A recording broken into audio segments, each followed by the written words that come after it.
croeso cynnes iawn i chi i'n gwasanaeth, a mae'n hyfryd i'ch gweld chi i gyd.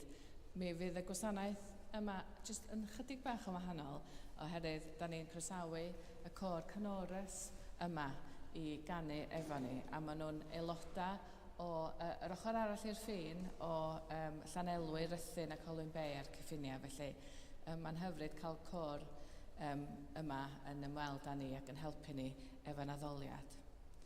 Fel ydych chi'n gweld, mae gennym ni y cyhoeddiadau i gyd ar y daflen cyhoeddiadau. Mae pethau'n mynd i fod chydig bach o wahanol yn yr wythnosau nesaf tan diwedd Awst, oherwydd fel ydych chi'n gwybod mae Andy i ffwrdd a dwi a mae Tracy yn symud yn ystod y bythefnos nesaf. Felly fyddan ni ddim yn deud bod elweddu yn gyhoeddus yma, ond fyddan ni'n deud bod elweddu adra a dydyn ni ddim yn cael hwyr elweddu dydd llun. Ond fel arall mae'r gwasanaethau yr un peth, da ni'n cael hwyr elweddu yma dydd Mawrth, dydd Merchar a dydd Iau. Hefyd, efo warm spaces, efo'r croeso cynnes, ydyn ni'n edrych am swp, felly os oes gennych chi dyniau swp ar gael, fedrwch chi ddod â nhw, os gwelwch yn dda, i'r gadeilan. Felly na ni dreulio enni dwan yn paratoi'n hunain ar gyfer ein addoliad.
liwian yn ynaid, achos nes i anghofio dweud ar y dechrau. Wrth gwrs mae Elma efo ni yn ôl, a mae croeso cynnes iawn i chdi Elma, dyn ni'n falch ar y dy weld ti. Di Elma ddim yn dod yn ôl yn swyddogol tan mis Medi, ond mae wedi dod heddiw mwyn dathlu yr 150 camlwyddiant yr undeb y mama, felly. Braf iawn dy weld ti yma, Elma. Yn enw'r Tad a'r Mab a'r Ysbryd Glân. Amen. Gras a thangnefedd a fo gyda chi. A'ch gadael di yn chwarae at Christ. Dad nefol, y mae pob calon yn agored i ti, ni allwn guddio un dim o ddiwrthyd. Glanhau ni a fflam dy Ysbryd Glân, mwyn i ni dygaru a thaddoli'n ffyddlon, trwy Iesu Grist ein harglwydd. Amen. Os bydd i rhywun fechu, a mae gennym eriolwr gyda'r Tad, sef Iesu Grist y cyfiawn, ac sy'n foddion ein peredigaeth oddi wrth ein pechodau.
Dad nefol, yr ydym wedi pechu ar feddwl, gair a gweithred, a heb wneud yr hyn a ddylem.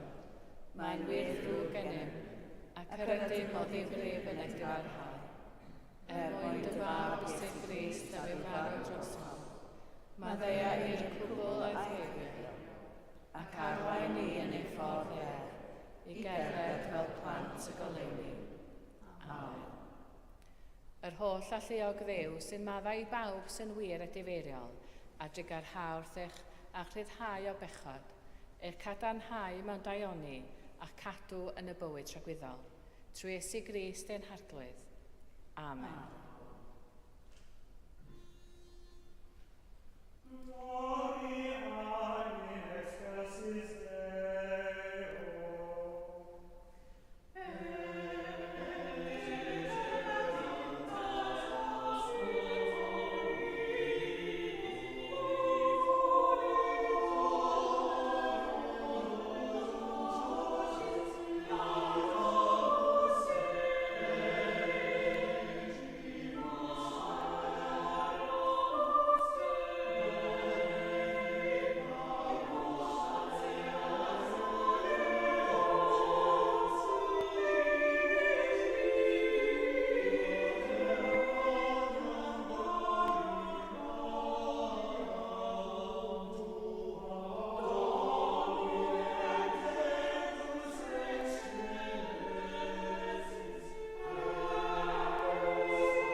Gweddiwn.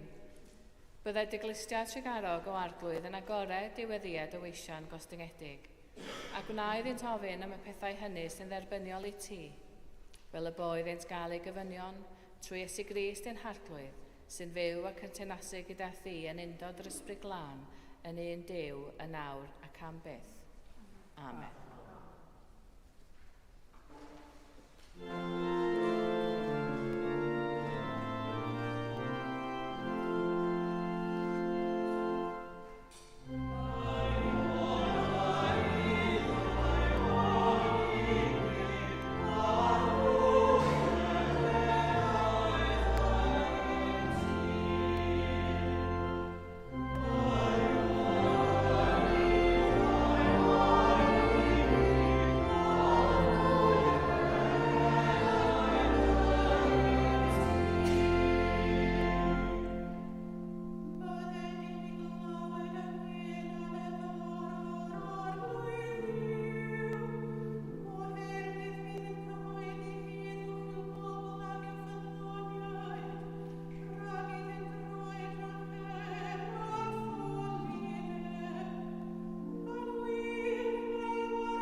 Y darlleniad o lythyr Sant Paul at yr Rhufeiniaid.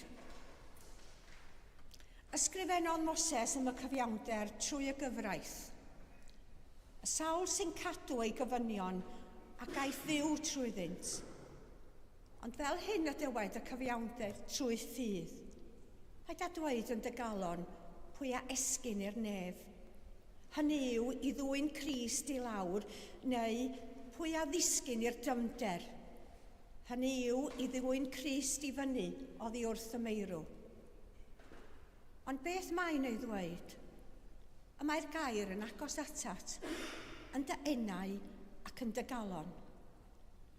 A dyma'r gair yr ydym ni yn ei brigethu, gair ffydd, sef, os cyffesu Iesu yn arglwydd a thenau, a chredu yn dy galon fod Duw wedi ei gyfodi ef oddi wrth y meirw, cei dy achub. Oherwydd credu ar galon sy'n esgor ar gyfiawnder, a chyffesu ar gennau sy'n esgor ar iachawdwriaeth. Y mae'r ysgrythyr yn dweud, pob un sy'n credu ynddo, ni chywilyddir mohono. Nid oes dim gwahaniaeth rhwng Iddewon a Groegiaid. Yr un arglwydd sydd i bawb, sy'n rhoi o'i gyfoeth i bawb sy'n galw arno. Oherwydd yng ngeiriau'r ysgrythyr, bydd pob un sy'n galw ar enw yr arglwydd yn cael ei achub pwy bynnag yw. Ond sut y mae pobl i alw ar rywun nad ydynt wedi credu ynddo? Sut y maent i gredu yn rhywun nad ydynt wedi ei glywed? Sut y maent i glywed hefod rhywun yn pregethu? Sut y maent i bygethu heb gael ei hanfon? Fel mae'r ysgrythyr yn dweud, mor weddaidd yw traed yr rhai sy'n cyhoeddi newyddion da. Dyma air yr arglwydd.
Yr arglwydd efo gyda chi.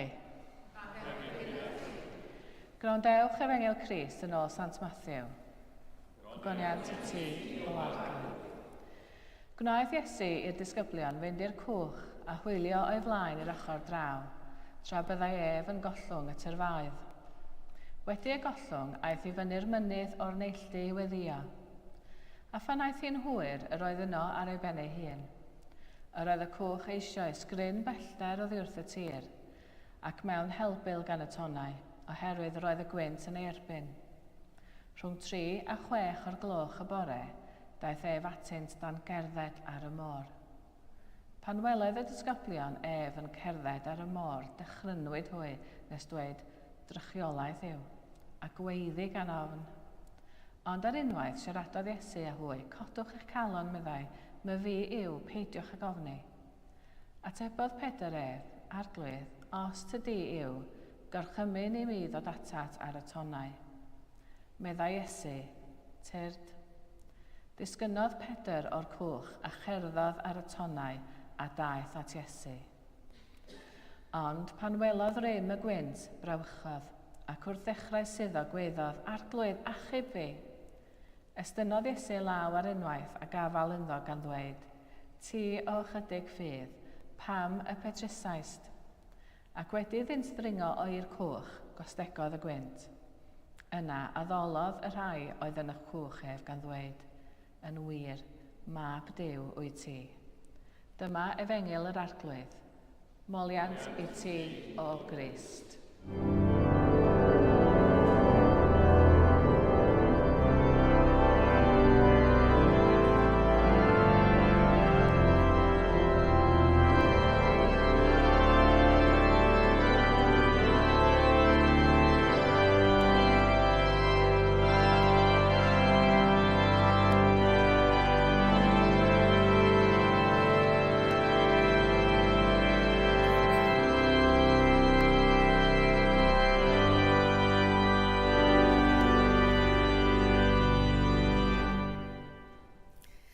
Yn enw'r Tad a'r Mab a'r Ysbryd Glân. Amen. O'n i'n trafod efo rhywun diwrnod o'r blaen ynglyn â sut da ni'n tueddu ganolbwyntio ar Iesu fel dyn, yn hytrach nag fel Duw. Dywedodd hi fod Iesu bob amser yn canolbwyntio ar Dduw, ac felly y dylwn ni wneud yr un peth. Yn y byd seciwlar, mae'n haws o bosib meddwl amdano fel dyn da. Mae pobl yn berffaith fodlon i sgwrsio am Martin Luther King, Nelson Mandela a phobl debyg. Mae'n dderbyniol iawn credu mewn pobl da. Ond dydy hi ddim mor hawdd credu yn Duw. Felly, da ni'n canolbwyntio ar ddynoliaeth Iesu. Ac heb amheuaeth, roedd Iesu yn ddyn da. Fe echoedd, fe fwydodd ac adferodd. Oedd y person yr oedd Duw am i ni gyd ei efelychu. Roedd hyn yn gwbl berthnasol i'r disgyblion a oedd yn byw gydag ef ddydd ar ôl ddydd. Iesu oedd ei rabi yn arbennig, ond jyst dyn fel nhw ar y dechrau. Wrth feddwl am Iesu mewn termau dynol yn unig, da ni ddim ond yn cael rhan o llun. Mae'r Pedair yn dangos hyn yn yr Efengyl heddiw. Mae o newydd weld Iesu yn bwydo 5,000 o bobl gyda dim ond 5 torth a 2 bysgodyn. Ac felly roedd Pedair yn ymwybodol o'i nerth. Ond dyn oedd Iesu. Ac mae'n siŵr iawn y byddai wedi blino'n lân ar ôl hyn ac ar ôl clywed am farwolaeth Ioan Fedyddiwr. Dyna pam aeth o i fyny'r mynydd i weddio, i fod gyda'i dad ac i admadfer. Ond ar ôl dipyn, roedd y disgyblion mewn perygl unwaith eto. Medda'r Efengyl fod y cwch gryn bellter oddi wrth y tir ac mewn helbyl oherwydd y tonnau. Roedd rai o'r disgyblion yn bysgotwyr brofiadol, ond dwi'n siŵr y bydda'r naws ar y cwch wedi bod yn llawn tyndra, yn enwedig gyda Iesu mor bell i ffwrdd i fyny'r mynydd. Efallai roedd ei ffydd yn methu unwaith eto. Wedyn, yng nghanol y storm, ymddangosodd Iesu yn cerdded ar y dŵr ac roedd y disgyblion wedi dychryn. Roedden nhw'n meddwl eu bod nhw'n gweld drychiolaeth. Bydda'r disgyblion wedi gwybod o'r ysgrythyrau mae dim ond Duw all gerdded ar dŵr. Ond, hyd yn oed ar ôl misoedd gyda Iesu, wrth weld rhywun yn cerdded ar y dŵr, y peth cyntaf i ddod i'w meddyliau oedd drychiolaeth. Efallai bod Pedair yn dechrau credu gallai Iesu fod yn Dduw. Dim ond Duw sy'n medru rheoli natur fel hyn. Gyda dealltwriaeth hon yn ei feddwl camodd Pedair allan o'r cwch. Cerddodd yn ofalus tuag at Iesu, gan gredu mai Duw oedd hwn. Ond mae ofn yn dod drosto ac mae'n dechrau suddo. Pan fyddai'n meddwl am Pedair yn y sefyllfa'r hon, byddai'n meddwl am y gymnastwr yn cerdded ar hyd y trawst cul. Rhywbeth sy'n ymddangos bron yn amhosibl.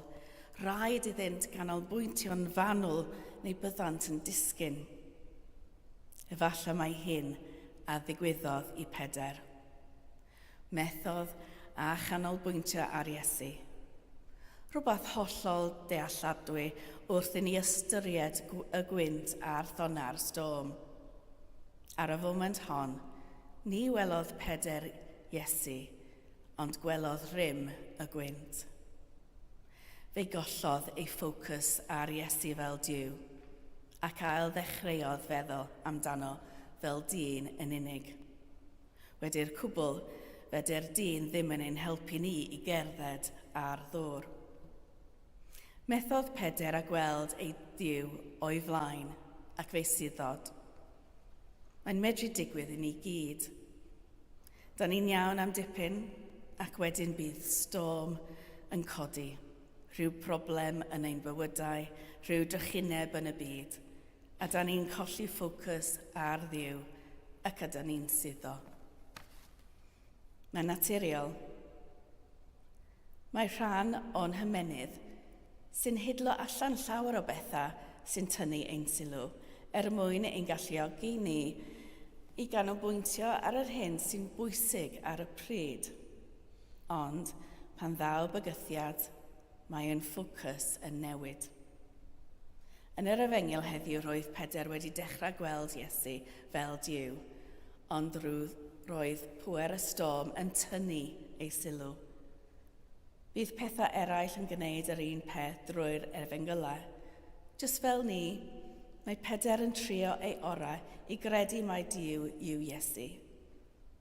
Duw gyda'r pŵer i wneud unrhyw beth, ond mae ofn ac amheuaeth yn tynnu ei sylw.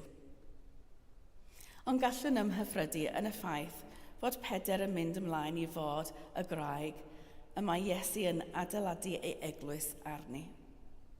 Er y gweithaf ei ddiffyg ffydd, roedd o'n allweddol yn natblygiad yr eglwys. Mae'n hawdd meddwl am Iesu fel dyn dda, ond weithiau mae'n anodd meddwl amdano fel Duw. Mae'n anodd credu mewn Duw pan mae'r byd yn ymddangos allan o drefn. Dyna pam da ni angen pobl eraill yn ein bywydau, pan mae'r eglwys mor bwysig. Pan fydd y storm yn tynnu ein sylw oddi ar Iesu, pan fyddwn ni'n anghofio canolbwyntio arno fel Duw, bydd pobl eraill o'n cwmpas i'n codi ni uwch ben y dŵr, gan ein hatgoffa ni am bwer a gallu Duw. Pob wythnos, byddwn ni'n dod at ein gilydd i gofio'r straeon am Iesu, i gadarnhau ein ffydd, i gynnal ein gilydd ac i weddio am eraith sy'n dioddef yn y byd. Wedyn, fyddwn ni'n rhannu corff a gwaed Iesu mwyn i ni gael nerth i fynd allan gyda newyddion da am pwy yw Iesu. Dylem ni heddiw ganolbwyntio ar Dduw mwyn i bobl eraill gael eu cynnal. Oherwydd gall y storm fod mor arw weithiau, mae hi i fyny i ni estyn allan a chodi'r rhai sydd ddim yn credu, neu rhai sydd yn amau. Dyna harddwch yr eglwys. Pan fydd rhywun yn suddo, rydyn ni'n ein codi nhw. A phan fyddwn ni'n suddo, mae nhw'n ein codi ni, drwy gadw ein llygaid ar Iesu, nid yn unig fel dyn a fi'n byw yn ein plith, ond fel Duw sydd ar gallu ein hachub. A diolch i Dduw am hynny. Amen.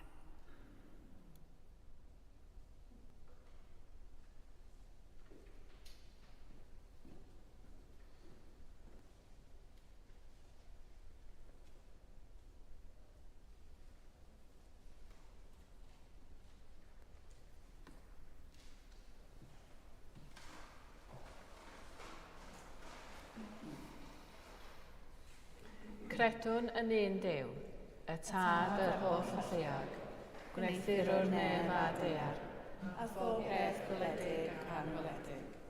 Credwn yn un arglwydd Iesu Grist, unig fab Duw, a genhedwyd gan y tad gan yr holl ysoedd. Duw o Dduw, llewych o lewych, gwir Dduw o wir Dduw, wedi'i genhedlu nid wedi'i wneithur, yn un hanfod a'r tad. A thrwy ddoer gwnaed pob peth. Mwyn ni ac ein iechadwriaeth, disgynodd o'r nefoedd. Trwy nerth yr ysbryd law, daeth y gnawd o fair forwyn, ac y gwnaed yn ddyn. Fe croeshoelwyd drosom dan Pontius Pilate, diodefodd angau ac y claddwyd. Atgyfododd y trydydd dydd yn ôl yr ysglythyrau, ac ysgynodd i'r nef, ac ymlaen eisteddodd y hilaf tad, a daw'r drachefn mewn gogoniant i farddau i byw ar meirw, ac ar ei deyrnas ni bydd diwedd. Credwn yn yr ysbryd law, yr arglwydd roddwr bywyd, sy'n deillio o'r tad a'r mab, ac ynghyd â'r tad a'r mab, a gyd addolir ac a gyd o gyneddir, ac a lefarol trwy'r bywyd. Credwn yn un eglwys lan Gatholig ac Apostolig. Cydnabyddwn un bedydd maddeuant pechodau, a disgwyliwn am atgyfodiad y meirw, a bywyd y byd sy'n ddod. Amen. Gweddiwn dros yr eglwys a dros y byd, a rhoddwn diolch i Dduw am ei ddaioni.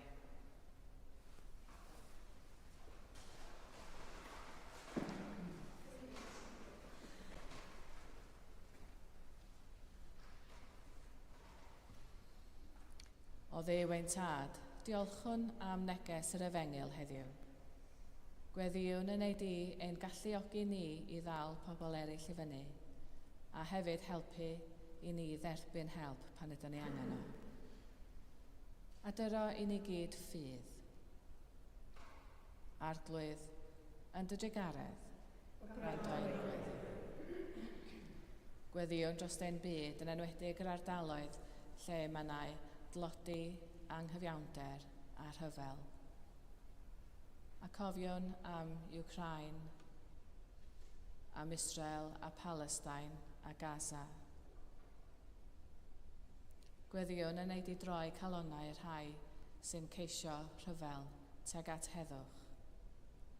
A dyra ysbryd di ymhongar yn arweinwyr y byd. Arglwydd yn dy drigaredd, gwrando i'n gweddi. A gweddiwn dros ein cymunedau, y cymunedau ni y rhai sydd yma heddiw, a hefyd tref Bangor ei hun. Diolchwn i ti am bawb sydd yn gweithio ar lles pobl eraill. A da ni'n diolch i chdi am ein prifysgol, am ein ysbyty, am surgery doctor, am ein busnesau, am y cyngor tre a'r hwb. Diolchwn i ti hefyd am waith yn banc bwyd yma yn y Gadeirlan. Gweddiwn yn ei di fendithio yr holl bobl yna sydd yn gweithio mor galad mwyn adeiladu cymdeithas. Arglwydd yn dy drigaredd. A heddiw, diolchwn i ti am waith undeb y mama. Mae heddiw ddydd Mary Sumner a da ni'n dathlu 150 o flynyddoedd ers sefydlu y mudiad. Diolchwn i ti am y gwaith maen nhw'n wneud efo teuluoedd, efo pobl difreintiedig, efo merched yn enwedig. Gweddiwn yn ei di fendithio ei gwaith. A bod efo nhw, y pob un aelod wrth iddyn nhw ddathlu heddiw dros y byd i gyd. A dyn ni ddiolchgar am fod yn aelod o gymundeb Anglicanaidd ac efo pobl sydd yn gweithio mor galad dros y byd. Arglwydd yn dy drigaredd, ond dwi'n gweddi. A gweddiwn dros bobl sydd mewn angen, a da ni'n cofio wwan yn y distawrydd pobl sydd yn golygu lot i ni ond sydd yn mynd drwy amseroedd anodd.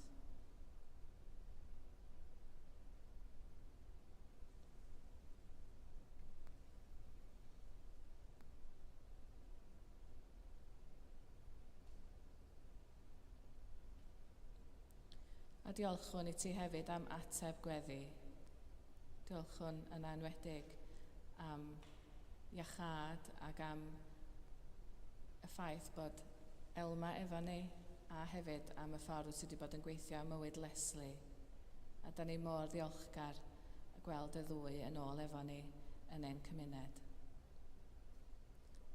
A da ni'n parhau i weddio am iachad.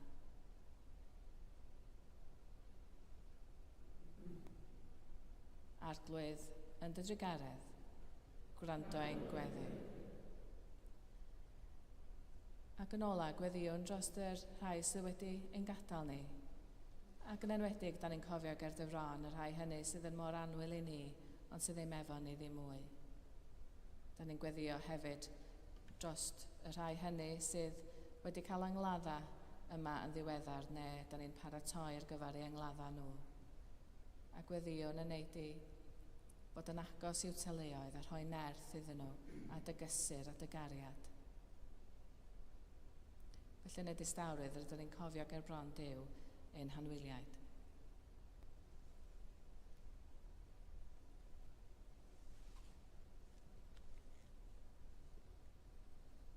Arglwydd yn dy drigaredd, gwrando i'n gweddi.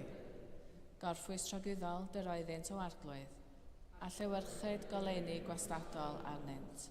Gorffwysed hwy mewn tangnefedd, a chyfodi mewn gogoniant. Ac felly yn y distawrydd, da ni'n gweddio dros yr wythnos sydd i ddod, ac o'r ein llygaid i weld y presenoldeb di yn y sefyllfaoedd ydyn ni'n mynd i ddod ar ei traws. ac i nabod y wyneb yn y pobl ydym ni'n mynd i gyfarfod yn ystod yr wythnos.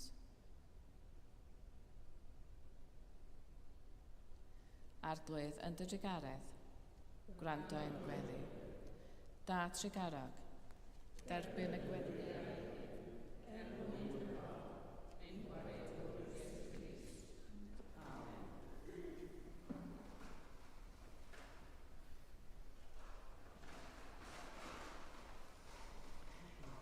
Crist i wenheddwch ni, cymododd ni a Duw mewn un corff ar y groes, deuwn ynghyd yn ei enw a'r rhannwn ei dangnefedd. Tangnefedd yr arglwydd a fo gyda chi bob amser. A hefyd gyda chi. Gadewch i ni gynnig arwydd o dangnefedd.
Bendigedig wyt ti, arglwydd Dduw yr holl gredigaidd.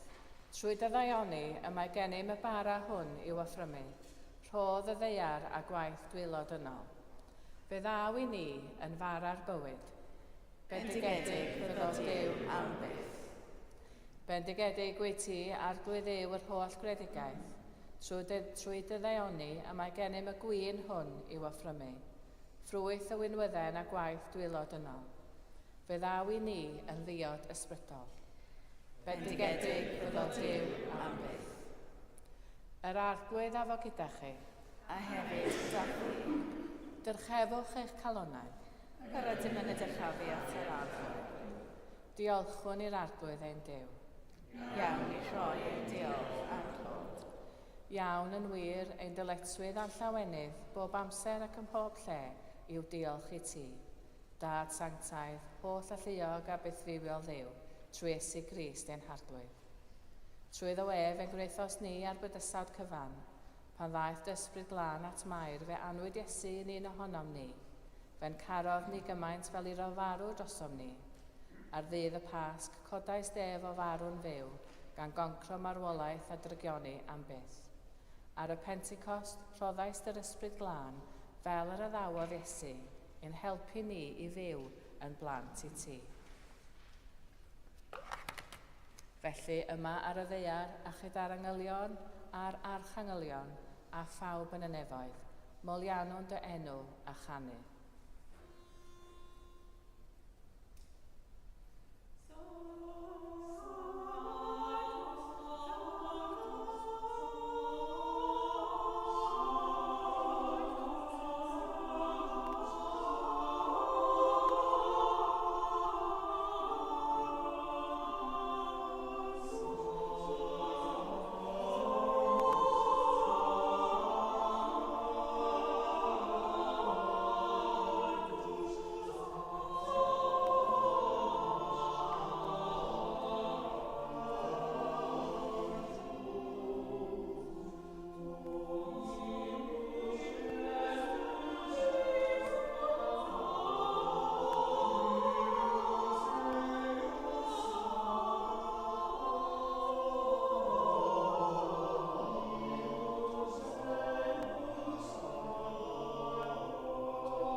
O Dad yn y nefoedd, gwrando'r weddi a gyflwynwn yn enw Iesu, trwy nerth yr Ysbryd Glân yn dirion fel colomen, bydded y bara hwn a'r gwyn hwn i ni, yn gorff a gwaed Iesu. O dad, cofiwn pa gafodd Iesu swper gyda'i ffrindiau yn noson cyn ei farw. Fe gymerodd y bara a diolch i ti. Fe torodd a roi i'w ffrindiau a dweud, cymerwch hwn a'i fwyta. Dyma fy nghorff a roddir drosoch chi.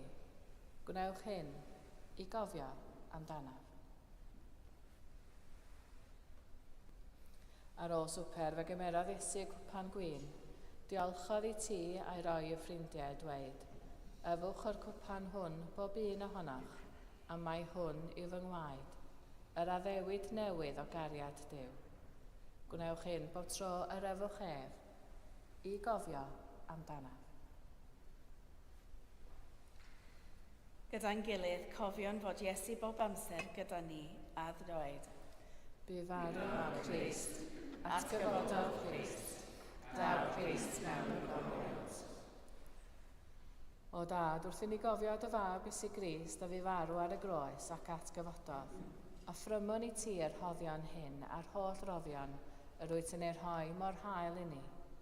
Anfon ysbryd glân i fod gyda ni a phawb sy'n rhannu'r bara hwn ac yn yfed o'r cwpan hwn. Helpa ni i ymddiried yno ti, tir da ni'n nes at ein gilydd a chroesawa ni gyda dy holl bobl i deyrnas o gyneddus Iesu.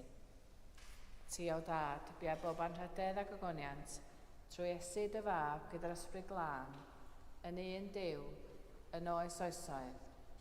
Amen.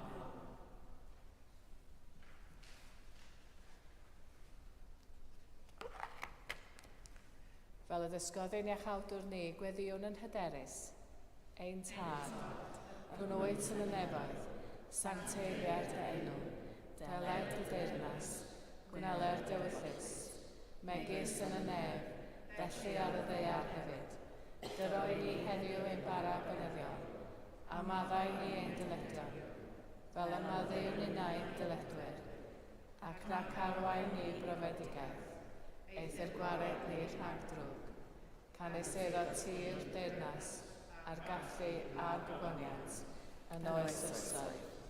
Amen.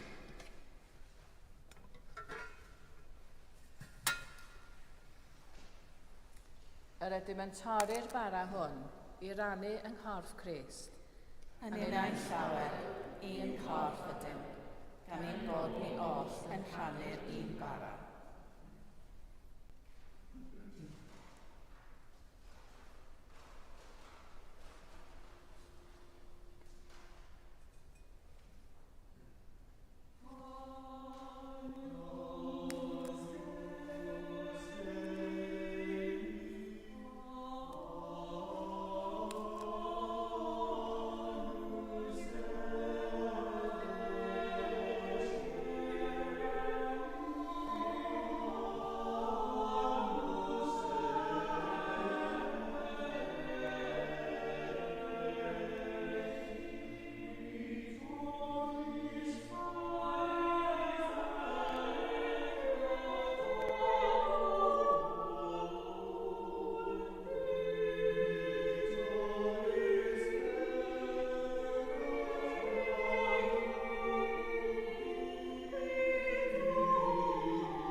Rhoddiodd sanctaidd Duw ar gyfer pobl sanctaidd Duw. Yma Iesu Grist yn sanctaidd. Yma Iesu Grist yn arglwydd. Gogoniant Duw Dad.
Diolchwch i'r arglwydd oherwydd graslon i wedd. Ei gariad sy'n ragorwydd. Dduw'r gwirionedd, yr ydym wedi gweld dan llygaid, a chyffwrdd a'n dwylo bar ar bywyd. Cryfhau'n ffyn, fel y tyfwn mewn cariad at ti, ac at ein gilydd, trwy Iesu Grist, ein harglwydd at gyfaddedig. Amen. Yr arglwydd afo gyda chi. A hefyd gyda chi. Bydded i'r arglwydd eich bendithio a'ch cadw. Bydded i'r arglwydd lewyrchu ei wyneb annoch a bod yn drigarog wrthych. Bydded i'r arglwydd edrych annoch yn gariadus a rhoi i chi dangnefedd. A bendith Duw holl a lluog, y tad, y mab a'r ysbryd glân, a fo'n eich plith ac adrigo gyda chi'n wastad. Amen. Ewch mewn tangnefedd i gario gwasanaethu'r arglwydd. Yn enw Crist. Amen.